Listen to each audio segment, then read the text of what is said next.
Kasali ka dyan, manali ka lang at lahat ng mga pagsubok kaya Bayad danyo sa perwisyo ang hiling ng isang pamilyang naku po, inararo po ng isang truck. Para po sa dagdag na detalye, nasa kabilang linya po si Mr. Mark Joseph Siapno Costales mula po dyan sa Urdaneta City sa Pangasinan. Magandang hapon po, Sir Mark. Yes, sir. Good afternoon po. Narinig po ako, sir. Yes, sir. Oo, ano po ang kwan? Ang balita po namin dito ay bibili lang sana ng bigas na isasaing ng masagasaan ng truck yung pamilya. So, ayon po sa mga nakita, no, nakatulog umano yung driver ng truck dahilan upang mawalan nito ng kontrol at bumangga sa mga biktima. Totoo po ba ito? Nakatulog? Nakatulog. Opo, sir.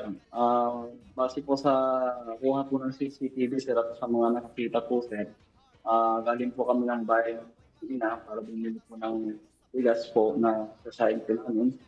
Na papauwi na po kami nung araw po na yun, mga umaga. At medyo malapit na po kami sa kantin. Pagbibilan po namin ng ulam. Nasa gilid na po kami noon. At may rumaraga sa truck na dire-diretso po yung sakbo. Ang bilis daw po ng takbo niya.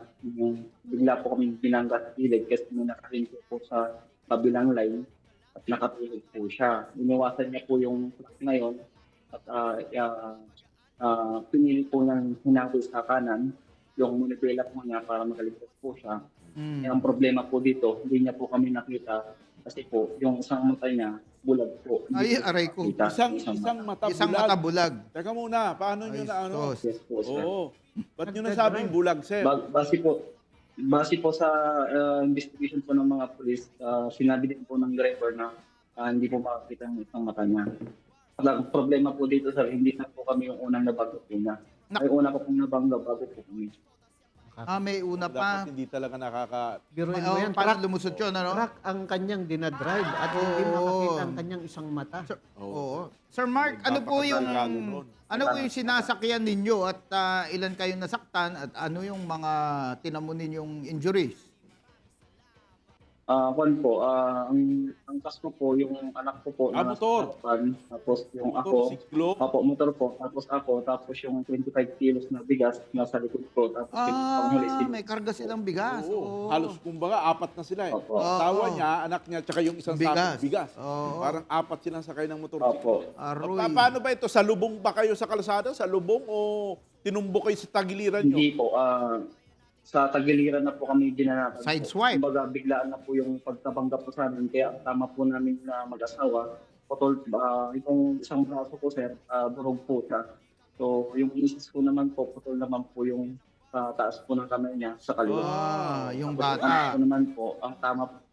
anak ko naman po, ang tama po niya, nahihiwa po siya sa mukha. Saka siya At mismo. mga dasgas po sa mga kanang mukha niya. Oo. Sir, kayo po ba ay nasa ospital pa until now? Sa ngayon po, sir, pinalabas po kami ng nurse po kasi po, ang kailangan na lang daw po naman ang gagawin po sa amin sa operasyon. Ngayon po, dahil po sa mahirap po magbigay po ng offer yung company, ang hirap po nilang makipag-ugnayan po sa amin. Ang makipag-ugnayan po kasi dito yung brother ko po kasi hindi po ako makachat. Kasi nga po, pag-pulis ng kamay po at medyo nag-recover po ako. Ayun. Ang problema po dito, kahapon po, tinawagan po yung company, yung kapatid ng company kasi hindi na po makontak yung company. Nung sinabi ko Ayan, po ayan, baka yung tumulong sa amin. Sir Mark, Ayan. kayo po ba ay nakapagsampa na ng formal na Ayun. reklamo sa lokal na pulisya dyan sa inyo pong lugar o kung saan nangyari po ang insidente? Sa ngayon po, sir, bukas pa po siya ipapile sa kaso, sir, yung driver po kasi po pinakompleto pa sa amin yung mga documents na kakailanganin para sa pagsampa po ng kaso. Oo. Mabigat-bigat Para sa driver. Sabi ko kakarating kanina. ng driver dito na kaso, no? Yes po, sir. Mabigat yan kasi may bata, no, na pinsala. Naku po. Attorney, di ba, doon sa video, merong unang truck eh. Hindi nyo napansin na kumakaliwa. Pero Ayan, oh. sa video, Ayan. kita nyo, ang layo ng ng iwas niya. So, kung tutusin, kinabig niya sa Kasya, kanan, nagulat. oo, Oo, may, kinabig niya. may napinsalan, Kumanan. nauna ng binanggang truck. Oo. Nabangga yung truck, sir. So napahagi. Ayun nakaharang sa Tinamaan niya kalsada. kaya? Hindi na- Natamaan Hindi niya napansin. Nagulat siguro ito. Oo, Nalimpungatan, biglang kabig. Oo. Oh, yun, oh, yun. Oh. Tapos yun, Kabig. Ayun, sobra-sobra pagkabig yung sa kanan, ayun. sobra-sobra yung pagpunta kabig niya sa niya. gilid. Oo. Malinaw sa video, sir, ano, na may pagkukulang or lapses o naging reckless po itong driver ng truck na naka-aksidente ho kila Sir Mark. Kaya nararapat talaga dapat maisampa na po ang kaso, no? Laban po sa driver, Sir Mark, na nakabangga po sa inyo, no? Naku po, magiging aggravating ho yung circumstance na siya ho ay At saka, hindi nakakakita, sir, ano? Yung, ano kayang Mata. mata yung Oh. kung maaring kanan yung kanyang kasi sa peripheral vision mo, kung kanan yung impaired na mata niya, talagang hindi niya mapapansin yung nasa kanang side niya. Oo, tama. And may epekto talaga yan. Pag tingin mo sa side Ayan, mirror, Yes, sir. Yes, sir. Oo. Buti hindi nagulungan. Hindi mahagip ang side mirror, sir. Oo. Kailangan full glance ka doon sa side mirror mo para makita mo. attorney, Oo. siguro hindi lang yung driver ang mananagot dito. Siyempre, sir. tingnan no? niyo yung- Actually, sir, saka sa danyos pervicious, sa damage, makikita natin dito ang kapabayaan ng may-ari. Dahil nag-hire siya ng isang impaired Oo, ng paningin. impaired, oo. Doon makikita ang Visually ebidensya. impaired Yes, sir. Yes, sir. driver. So, Ang directly liable din dito sa danyos pervicious ang May-ari. may-ari. Ang tanong dito, mga kasangbahay, gaano katagal na kayang nagda-drive ito na ganun yung kanyang kalagayan, Bakit may impaired lisensya yung kanyang paningin, gaano katagal na kaya itong nagda-drive or hindi natin alam, baka may mga previous na ring aksidente na. Meron na nga daw, meron na. Meron na, Tayong oo. kay Mark, meron ng At paano nauna. nakakapag-renew ng license? ang Nakakapag-renew. ano? So, Bagay ako, maalala ko, yung sakyan ko 2 weeks ago, nabangga. gusto pa Bingi ba? naman yung Yes, sir. Yes, sir. makabangga. Oho. Ay, di ho ba, sir, Totoo, ngayon, totoo pag yun. nag-renew tayo ng license, meron tayong doon, ENT na pinapanganunggan ka? Meron kang medical Clearance, assessment. assessment, Medical evaluation, sir, di ba? assessment. Pero ito, nakalusot, sir. Oo, kasi pagka nagre-renew tayo ng lisensya, yung ating kalusugan ang Yes, sir. tinitignan. Tama, sir. Oo. Yung nagkakandak pa nga sila ng neuropsychiatrist yan. O, pati drug test. Oh, hindi na Drug drug test. Wala na yung drug test. Correct. Naging ano Sir na. Mark, anong oras nangyari nga uli yan?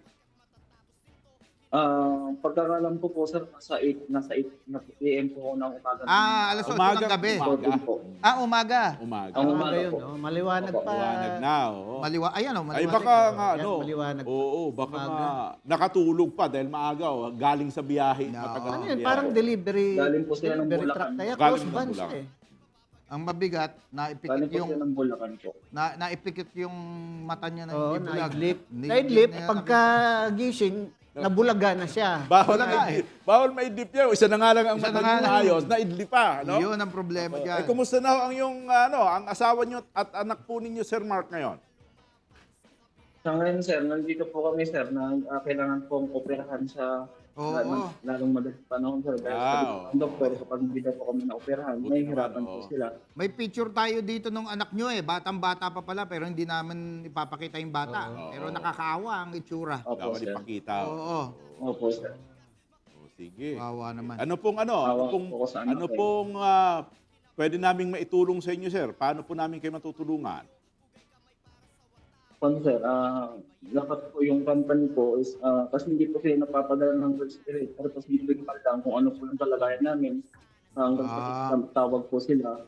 Tapos ngayon po, ang binayaran lang po sa amin, yung bill po ng anak ko, saka bill ko po sa hospital, ang hindi pa po nila ibibigay yung mga operasyon po namin, Oo. yung mga pinambili po namin ng mga gamot, may natanggal po namin ng mga yun. Tapos hanggang ngayon po, hindi na po sila nagbigay. Tapos Ba? parang ayaw na po nila ng pagtulungan, tuturuan na po sila. Ang may kasalanan daw yung driver. Oo. Kasi Sir Mark, siya Sir daw po Mark. yung may hawak na monobela. Sir Mark, nung mahuli ho ba ito, ay nung mabangga kayo, after na mabangga kayo, ma-aksidente kayo, ay nahuli ho ito ng PNP o sumuko ho ba ito o tumakbo? Ano bang nangyari? Ako po, hindi po siya tumakbo, sir. Kumbaga, ano po siya, sumama po siya sa polis. doon na po siya in-interview. Kinuha po yung mga yung truck, tapos yung mga kasi ang humarap na po doon yung bayo ko at yung brother ko po. Kasi nga po nasa Ayan, no? Buti hindi nagulungan. Oo nga po. Marios. At pinalaya dahil hindi pa kayo nakakapagsampa ng formal na reklamo. No? Dahil nasa Yes ospital po, yun kayo. po yung sabi nila. Totoo ho naman ho yun. Procedural po yun. Pero ngayon, dahil medyo maayos na po ang kalagayan po ninyo, hinihikayat po namin kayo na formal na magreklamo ho para mahila natin sa korte yung driver na nakabangga sa inyo at sa daños perjuicios naman po ang May-ari. may-ari. No? Opo, sir. Ayun. Siguro, Ayun, no? tingnan natin yung resource person Yan, dito no? sa kasong ito. Para malaman natin.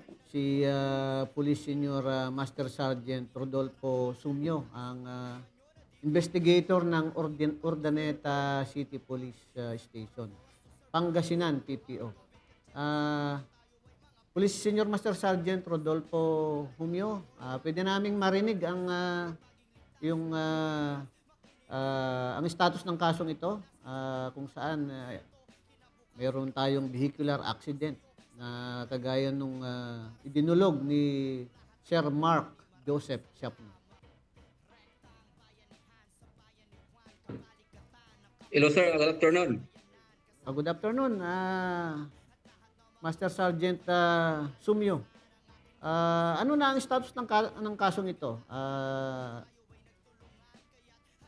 Master Sergeant Sir, Sumyo. actually sir, hinihintay na lang po namin yung medical certificates nila para maisampa na po namin sa fiscal office. Na the same time, yung quotation po ng mga resibo, ng mga para po dun sa karagdagang ebidensya. Nakumpleto na po namin lahat ng mga CCTV, saka yung affidavit of authenticity ng CCTV, pati na rin yung mga others documents, pati yung salaysay po ng mga biktima, sir, pinabasa ko na rin po sa kanila para po kung may karagdagan pa silang impormasyon, may lagay po namin dun sa salaysay po nila, sir. Ayun.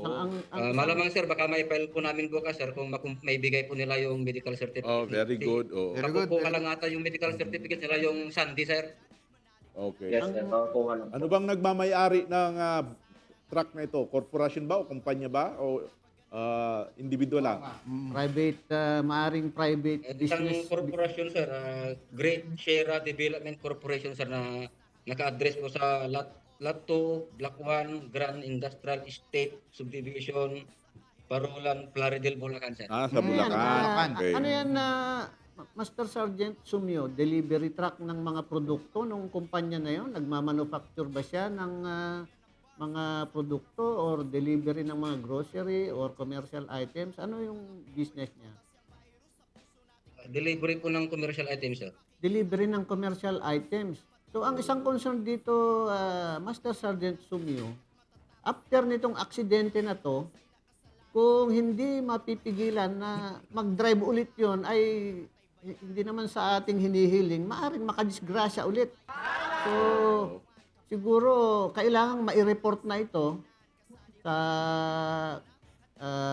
kaukulang ahensya para masuspindi na siguro yung kanyang lisensya, makancel, para hindi na siya mag-drive kasi magpapatuloy yan sa naintindihan natin, nahanap buhay niya yung pagdadrive pero hindi naaayon sa kanyang kalagayan ang mag-drive ng lalong-lalo na malaking truck yung kanyang dinadrive. At yung frequency ng kanyang pagdadrive ay siyempre maraming beses yan, back and forth. Pagka-deliver niya ng produkto, babalik ulit, maghahakot ulit ng produkto, magde-deliver ulit. So hindi malayong kagaya nga ng ating nasabi, hindi naman sa hinihiling natin, baka makadisgrasya uli ito kung hindi magawan ng agarang ma-prevent yung kanyang pagmamaneho. Tama, yes, sir. Yan, Sergeant, Yes sir, i-request po namin sa LTO sir, right after na ma-file namin yung kaso para may basis yung LTO na magawan sila ng cancellation ng lisensya sir. Pero na-prove nyo ba, na-imbestigahan nyo ba na talagang meron siyang handicap o talagang may impaired yung kanyang isang mata? Yes sir, personally po namin na nakita sir. Meron yung kalikang mata niya sir is talagang totally blind. Bulag talaga sir. Totally blind. Pero Oo, nakatikas na yung kanyang mata sir. oo. Pero yung mga restriction sa kanyang lisensya, kumpleto ba ang kanyang ano? Ibig sabihin, pwede siya mag-drive ng kahit anong uri ng sasakyan? Dati kasi yung mga lisensya from sa ngayon parang iba na eh. Iba na, Pagka sir. motor, A, B, C, iba yung category Yes, ng sir. motorcycle Dati, driver. dalawa lang. Non-prop, tsaka professional. Oo, yun lang. Prop. Oo. Ayan, Sergeant Sumio, baka pwedeng papuntahan na lang sila diyan ano, sa lugar nila dahil sa kalagayan po nila ngayon. Nakita naman natin, bali-bali yung braso. Hindi sila makapunta ng station. Mahirap yan, yung injury na yan. Oo sir, actually sir, pinupuntahan namin sa bahay nila sir. Kami yung bumibisita doon sa bahay. Ayun. Ay, very good. Very good. Yan, ano? ganun. Serbisyong mabilis, tapat, at nararamdaman. Correct. Doon ko rin sila in-introduce sir sa kanilang mga salaysay sa maliban doon sa ospital, doon pa sa bahay nila sir. Very good. Ayan, ako salamat. Oo. At, Happy. tulungan nyo na rin na magsampa ng danyos kung sakasakali. No? Anyway, pag na-file nyo ang formal na reklamong kriminal, yung reckless imprudence, deemed instituted na rin ang kasong sibil dyan ayon sa ating procedure sa korte. Ha? Ayan. Oo. Yes sir. Okay, sige. Oo. Ayan, Sir Mark, baka may nais ka pang idagdag, no? Na panawagan doon sa iyong sa nakabangga sa iyo at may-ari ng truck. Ayun po, yung may-ari ng company, sana po magkipag-ugnayan po siya. Hindi yung pag tinawagan ko si kahapon, yung brother ko hindi na matawagan yung company. Tapos kahapon po, yung kapatid ng company, tinawagan ko po. Parang ang hindi na po sila willing tumulong po sa mga gastos dito namin. Yan po yung hinuhiling po namin. Na sana po, yung diagnosis na ginawa po nila, kaya karapin po nila. Hindi namin alam kung saan po kami kukuha ng pangis po namin, pati po yung trabaho ko. Paano na lang po yung pamilya ko pag wala po ang trabaho. Matagal-tagal po ito bago ko bumalik. Ayun. Okay, sige. Nako. Maraming salamat sa inyo sa inyong paglapit sa aming programa, Mr. Mark Joseph Siapno Costales at yung kanya pong misis, no, nandiyan po sa Urdaneta City, Pangasinan. So makaasa po kayo na buong puso ang aming gagawing tulong sa pangunguna, of course, ni Police Senior Master Sergeant Rodolfo Sumio, ang investigator dyan po sa Urdaneta City Police Station.